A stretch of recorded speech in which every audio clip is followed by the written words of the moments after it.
Today we're going to be talking about a case that is absolutely heartbreaking: the murder of 24-year-old math teacher Colleen Ritzer. What happened to her is not only shocking, but the minimal coverage this case has received is perhaps even more disturbing. This is a story that deserves to be told, a story that will stay with you long after you hear it. Colleen Elizabeth Ritzer was born on May 13, 1989, to parents Peggy and Tom in Andover, Massachusetts.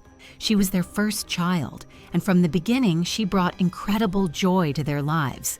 A few years later, she became a big sister to her brother Dan, and although she initially cried because she had wanted a sister, she quickly embraced her role as his protector and guide.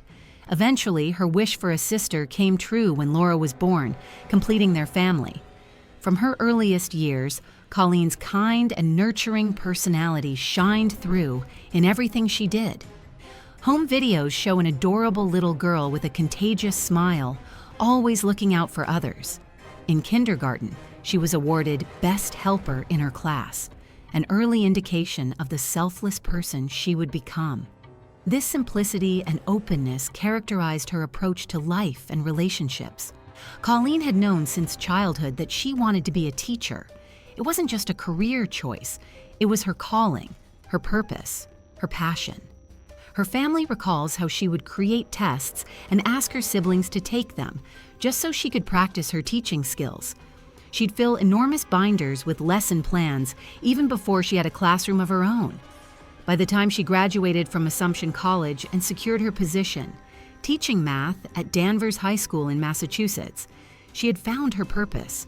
Her dedication was remarkable. She approached teaching not just as a job, but as a mission to inspire young minds. Though only 24, Colleen's impact as a teacher was extraordinary. Students and faculty alike adored her.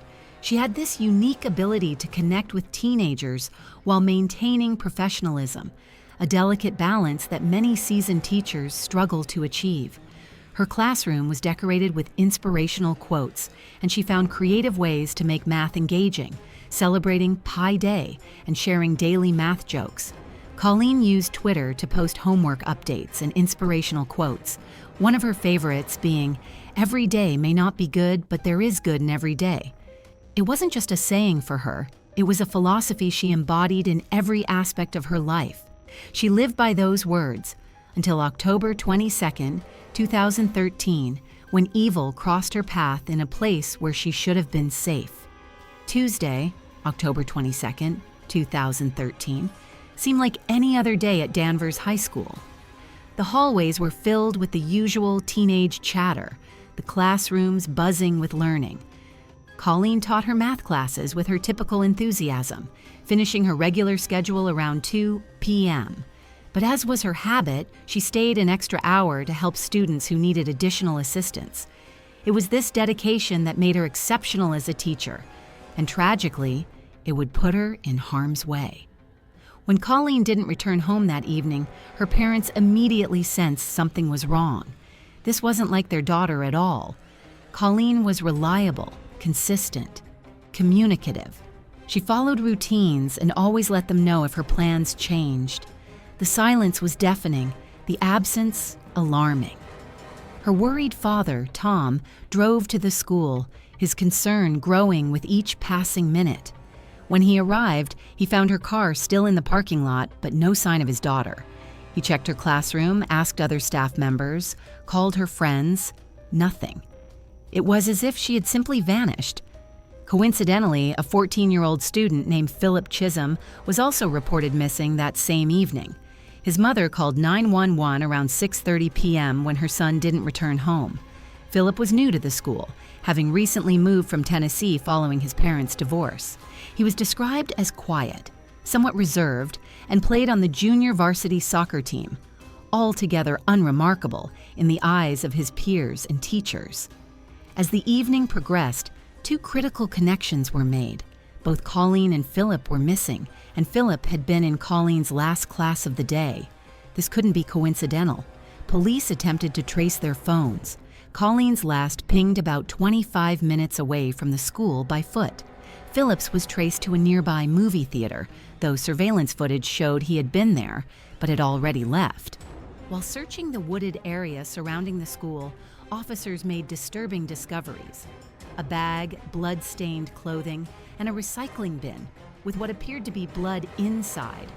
Inside the school, they found reddish-brown stains in the second-floor women's bathroom. The pieces of a horrifying puzzle were beginning to fall into place. At 11:45 p.m., police were finally able to review the school's security footage, and what they saw sent chills down their spines. At 2:54 p.m., Colleen can be seen exiting her classroom, waving at someone and walking toward the second-floor women's bathroom. Philip follows shortly after, glancing both ways down the hall like a predator, ensuring the coast is clear. As he approaches the bathroom, he deliberately pulls on a pair of gloves, a chilling indication of premeditation. 11 minutes later, another female student briefly enters the bathroom, but quickly leaves, later explaining she thought someone was changing clothes. She had no idea she had narrowly avoided becoming another victim. Had she stayed just seconds longer, who knows what might have happened to her. Shortly after, Philip emerges from the bathroom and returns wearing different clothes. He runs back to Colleen's classroom, grabs both his and her belongings along with a ski mask, which he puts on. At 3:15 p.m., he's seen wheeling a recycling bin down the hall into the same women's bathroom. 5 minutes later, he leaves with the bin, wearing the ski mask, wheeling it through the school hallways in broad daylight. The footage shows him taking the recycling bin outside through the parking lot. When he reappears 25 minutes later, his jeans are visibly soaked in blood. He enters another bathroom, changes his clothes again, and makes one final trip to the crime scene before wandering the halls of the school, acting as though nothing had happened. While this manhunt was underway, around 12:30 a.m., an officer from the Topsfield Police Department spotted a young male walking along Highway Route 1, about 6 miles from Danvers. The officer initially thought he was a man in his 20s because of his height, but it was Phil Chism. When asked to empty his pockets, they found Colleen's driver's license, credit cards, and insurance cards. A search of his backpack revealed women's underwear and a blood-covered box cutter. The officer asked whose blood it was on the weapon.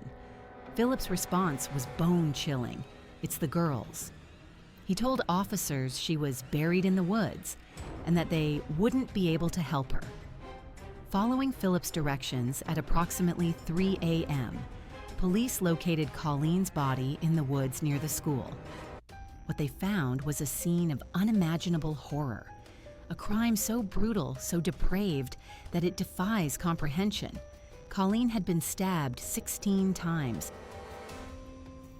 What could possibly drive a 14-year-old student to commit such a brutal crime against his teacher? This is the question that haunts this case. The search for some explanation, some understanding of what could trigger such depravity in someone so young. According to another student who was in the classroom after school that day, Colleen had asked Philip to stay after class because he wasn't paying attention. This wasn't unusual. Colleen often checked in with students who seemed to be struggling or distracted. It wasn't punishment, it was care. During their conversation, she mentioned the word Tennessee, where Philip had recently moved from following his parents' divorce. The student reported that Philip became visibly upset after this word was mentioned. Colleen, ever sensitive to her students' feelings, noticed his reaction and quickly changed the subject. Philip later told investigators that Colleen had used some type of trigger word that set him off, though he wouldn't specify what it was. He claimed he felt insulted and then chillingly stated, "I became the teacher." He also told officers that he doesn't believe in morals and that he just wanted to get caught and go to juvie, statements that provide a disturbing glimpse into his mindset. Perhaps most telling and disturbing was that Philip had come to school that day prepared, a box cutter, ski mask, and change of clothes. This suggests premeditation, a calculated plan rather than a spontaneous outburst. The level of preparation combined with the extreme brutality of the attack points to something far more sinister than a teenager's momentary rage. After his arrest, Philip demonstrated a chilling lack of emotion when describing what he had done. During interrogation, he calmly explained how he had karate chopped Colleen's neck and cut her throat with the box cutter. When asked to draw where he had cut her, he drew 2 lines on a diagram, a stark contrast to the 16 stab wounds found during the autopsy. What's particularly unsettling is that after committing this horrific crime, Philip used Colleen's credit card at a nearby Wendy's and went to see a movie. Actions that suggest a disturbing disconnect from the gravity of what he had done. And this wasn't an isolated incident of violence. In 2014, while awaiting trial, Philip attacked a Department of Youth Services worker, following him into the bathroom and choking him until others intervened. A pattern that echoed the attack on Colleen and further undermined his later insanity defense. The question of why may never have a satisfying answer. Some evils defy explanation. Despite overwhelming evidence, Philip pleaded not guilty by reason of insanity, claiming he suffered from early-onset schizophrenia and experienced a psychotic break at the time of the murder. His defense team argued that this was a one-time, psychotic episode that didn't reflect who Philip truly was. The trial began in 2015, nearly 2 years after Colleen's murder. The courtroom was a study in contrasts. On one side, Colleen's devastated family and friends seeking justice. On the other, a defense team trying to portray a mentally ill teenager who wasn't responsible for his actions. The prosecution painted a very different picture. Philip as a calculating killer who planned his attack, executed it with methodical precision, and showed no remorse afterward. They argued that his actions, from bringing weapons and a change of clothes to school to trying to clean up and hide evidence, demonstrated clear awareness of what he was doing and its wrongfulness. Dueling psychiatric testimonies dominated much of the trial. The defense psychiatrist testified, "I made 2 diagnoses. One was a depressive state best described in my view as a major depressive state, and another was a brief or transient psychotic episode." In contrast, the prosecution's expert was unequivocal. "My opinion is that on the date of the alleged offense, Mr. Chism was not suffering from a mental disease or defect."